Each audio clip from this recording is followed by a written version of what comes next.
ସମ୍ମାନ ଦଉନଥିବା ଆଇନ ରକ୍ଷାକାରୀ ଭାବରେ କର୍ତ୍ତବ୍ୟ କରୁଥିବା ଅଫିସର ଥାଇ ଏମିତିର ଅପରିତ ଥାନାରେ ମତେ ଆସି ପହଞ୍ଚିବାକୁ ପଡିବ ମୁଁ କେବେ ଭାବିନଥିଲି। କିନ୍ତୁ ସାର୍ ଆପଣ ତ ଆଜି ଚାର୍ଜ ନେଲେ। ଏବେ ଚାର୍ଜ ନେଲିବି କଣ ଗୋଟାଏ ସପ୍ତାହ ଏଠି ଶୋଇ ଶୋଇ ଥାନାରେ ତ କଣ ଚାଲୁଛି ଦେଖିବି। ମୁଁ କିନ୍ତୁ କଥା କହୁଛି ଆମ କର୍ତ୍ତବ୍ୟ ବିଷୟରେ। ମୁଁ ଜାଣିବା ପାଇଁ ଚାହେଁ ମାନବବିନ୍ଦ ପ୍ରଧାନ ଜଣେ ସମାଜସେବୀ ଥିଲେ। 3 ବର୍ଷ ତଳେ ତାଙ୍କୁ ରାତି ଅଧରେ ମର୍ଡର କରାଗଲା। ସେ କେସ୍ ଇନକ୍ୱାରି ହେଇନି କଣ ପାଇଁ? ସାର୍ ଆପଣ କଣ ସ୍ପେଶାଲ ସେଇ କେସ୍ ଇନକ୍ୱାରି କରିବା ପାଇଁ ଇଏ ଥାନାକୁ ଆସିଛନ୍ତି? ଥାନାରେ ସବୁ କେସ୍ ମୋ ପାଇଁ ସମାନ, କିନ୍ତୁ ମୋ ପ୍ରଶ୍ନର ଉତ୍ତର ତମେ ଦେଲନି। କଣ ଉତ୍ତର ଦେବି ସାର୍? ମୁଁ ଥାନାର ସେକେଣ୍ଡ ଅଫିସର। ୟା ପୂର୍ବରୁ ଯେ ଇନଚାର୍ଜ ଅଫିସର ଥିଲେ ସେ ତ ଏ ଫାଇଲର ଗୁରୁତ୍ୱ ନ ଦେଇ ଆଲମିରାରେ ରଖି ଲକ୍ କରିଦେଲେ। ମୁଁ ଆଉ କଣ କରିଥାନ୍ତି ସାର୍? କିନ୍ତୁ ତମେ ତମ ତରଫରୁ ଇନକ୍ୱାରି ପାଇଁ କେବେ ଇଣ୍ଟରେଷ୍ଟ ନେଇଥିଲ କି? ସରି ସାର୍, ଇନଚାର୍ଜ ଅଫିସର ସମାନ ନୁହନ୍ତି ସାର୍।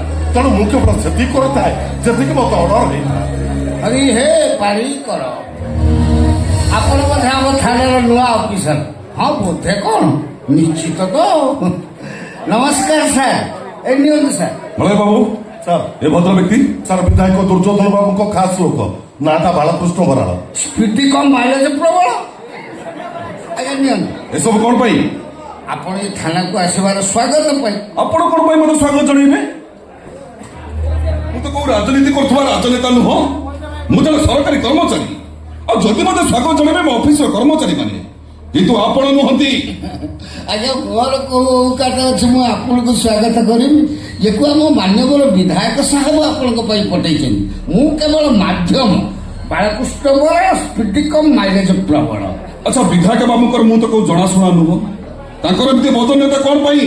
ଯାହା ହେଲେ ବି ଆମ ଏମଏଲଏଙ୍କ ନିର୍ବାଚନ ମଣ୍ଡଳୀ ଭିତରେ ଇଏ ଥାନାଟା ନା। ଆମ ସାର୍ ହେଲେ ଜନତାଙ୍କ ସେବକ, ଆପଣ ହେଲେ ଆଇନର ସେବକ। ଆପଣଙ୍କ ଦି ଜଣଙ୍କ ଭିତରେ ତାଳମେଳ ଠିକ ରହିଲେ ସିନା ଜନସାଧାରଣ ଉପଯୁକ୍ତ ନ୍ୟାୟ ପାଇବେ। ସେଥିପାଇଁ ବନ୍ଧୁତ୍ୱର ଏଇଟା ପ୍ରଥମ ଉପହାର। ବାଳକୃଷ୍ଣ ବାବୁ ଆଜ୍ଞା ସ୍ୱାଗତ ପାଇଁ ଫୁଲ ତୋଡ଼ା ହେଲେ ଠିକ କଲ। ହଁ। ହେଲେ ସେ ମିଠା ପ୍ୟାକେଟ ସେ ଲମ୍ବା ଲଫାଫା କଣ ପାଇଁ? ଆଜ୍ଞା ଦେଖନ୍ତୁ, ଫୁଲ ତୋଳାଟା ହେଲା ସ୍ୱାଗତ ପାଇଁ। ଆଉ ଯୋଉ ଛେନା ମୁଡ଼ିକିଆ ଅଛି ଇଏ ବନ୍ଧୁତ୍ୱକୁ ଦୃଢ଼ କରିବା ପାଇଁ। ଆଉ ଇଏ ଖାମରେ ଅଛି ଆମ ଏମଏଲଏ ସାହେବଙ୍କ ପାଣ୍ଠିରୁ ଆସିଛି କିଛି ଅର୍ଥ, ଯୋଉଟା କି ଆମ ନୂଆ ସାର୍ ଯେମିତି କେତେବେଳେ ଆର୍ଥିକ ଅଭାବ ଅନୁଭବ ନ କରିବେ ସେ ବ୍ୟବସ୍ଥା କରାଏ। ଗ୍ରହଣ କରନ୍ତୁ ଆଜ୍ଞା। Get out. ଆଇ ସେ ଗେଟ୍ ଆଉଟ୍। ଇଏ ତ ଟେଢା କମ୍ପାନୀ, ଏତେ ଜୋର କଥା କୁହନ୍ତୁ ନାହିଁ। ମୁଁ କାଲା ନୁହଁ। ତମେ ଏତେ ସାହସ?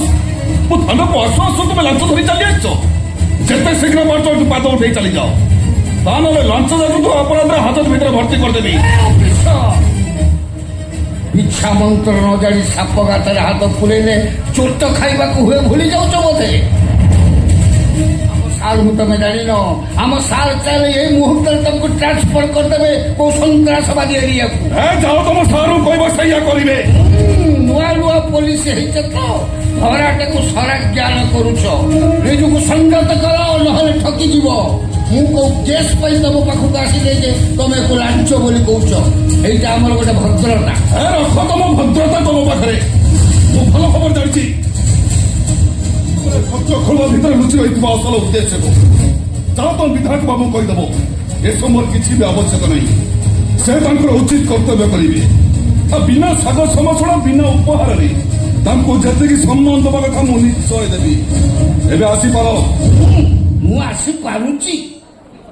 ଅୟ ମଳୟ ବାବୁ, କଣ ହେଲା? ତମେ ତ ଥାନାର ପୁରୁଣା। ହଁ। ଆମ ସାର୍ଙ୍କ ବାବଦରେ ତମ ନୂଆ ସାର୍ଙ୍କୁ ଭଲ ଭାବରେ ବୁଝେଇଦବ। ହଉ ଠିକ ଅଛି, ମୁଁ ବୁଝେଇଦେବି, ଆପଣ ଯାଆନ୍ତୁ। ଆଉ ଏଗୁଡାକ ତମେ ଲଖୁନ ଛେନା ମୁଡ଼ିକି ଖାଇବ। ନାଇଁ ନାଇଁ, ମୋର ସେସବୁ କିଛି ଦରକାର ନାହିଁ। ସେସବୁ ଆପଣ ସାଙ୍ଗରେ ନେଇଯାଆନ୍ତୁ। ମତେ ଲାଗୁଛି ଏ ଥାନାକୁ ସତ୍ୟ ଯୁଗ ଫେରି ଆଇଲା। ଶାଗୁଣା ଆଉ ମଡ଼ ଖାଉନା। ହଉ ଆଜ୍ଞା ମୁଁ ଆସୁଛି, କିନ୍ତୁ ଗୋଟେ କଥା ମନେ ରଖିବେ, ମୁଁ ବାଳକୃଷ୍ଣ ବରାଳ ସ୍ପିଡି କମ୍ ମାଇଲେଜ ପ୍ରବଳ।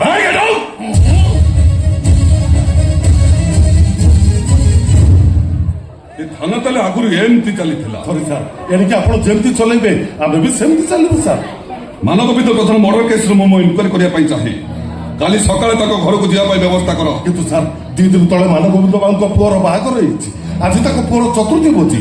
ତେଣୁ ବନ୍ଧୁବାନ୍ଧବ ଲୋକ ଗହଳି ଭିତରେ ତାଙ୍କ ଘରକୁ ଆମର ଯିବାଟା ଠିକ୍ ହବନି। ବରଂ 2-3 ଦିନ ଅପେକ୍ଷା କରିଗଲେ ଭଲ ହୁଅନ୍ତା।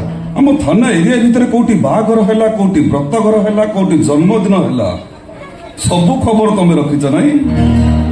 ଗୋଟେ କାମ କର, ଆସ ମୋ ସାଙ୍ଗରେ।